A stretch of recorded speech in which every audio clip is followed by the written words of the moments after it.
ইসলাম খান। আসসালামু আলাইকুম ওয়া রাহমাতুল্লাহি ওয়া বারাকাতুহু।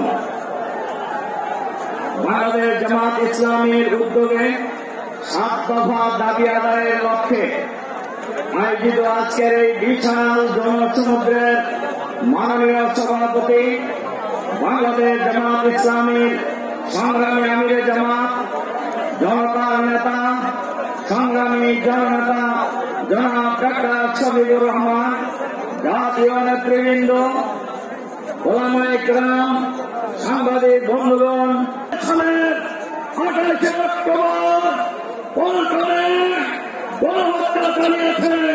তারা গণহত্যা চালিয়েছে পিলখানার সদর দপ্তরে দেশপ্রেমিক সেনা কর্মকর্তাদেরকে হত্যা করার মধ্য দিয়ে তারা গণহত্যা চালিয়েছেন।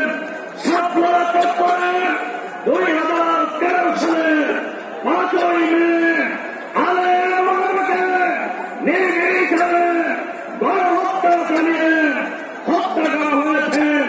তারা হত্যা করেছেন জামাত ইসলামের আমির শহীদ আমিরে জামাত মাওলানা মতিউর রহমান নিজামী সহ জুডিশিয়াল গণহত্যার মধ্য দিয়ে জামাত নিশ্চিহ্ন করার জন্য তারা আমাদের নেতৃবৃন্দকে হত্যা করেছে।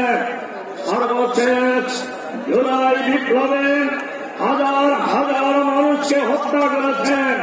বাংলাদেশের 11 কোটি মানুষের দাবি এই মুহূর্তে গণহত্যার বিচার করতে হবে।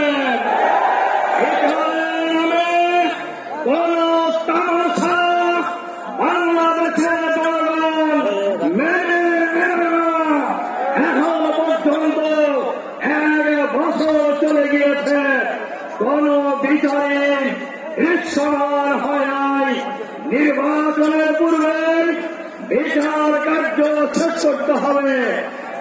কোটি কয়েক লোকের বিচার করলেই হবে না। সরকারের ভিতরে বাইরে যত ফ্যাসিবাদের বছর গণহত্যার সাথে জড়িত তাদেরকে গ্রেফতার করে বিচারের আওতায় আনতে হবে। আমরা বাংলাদেশের ফ্যাসিবাদের কোন লম্ব জম্ব আর এক মুহূর্ত দেখতে চাই না। বাংলাদেশের কোন ফ্যাসিবাদী শাসন ফিরে আসতে দেওয়া হবে না। বাংলাদেশে কোন নতুন ফ্যাসিবাদ বাংলাদেশের মাটিতে আমরা প্রতিষ্ঠিত হতে দেব না। আপনারা কি এই সংগ্রামের ভিত্তিতে ঐক্যবদ্ধ আছেন? বাংলাদেশে কোন ফ্যাসিবাদ প্রতিষ্ঠিত হতে দেব না।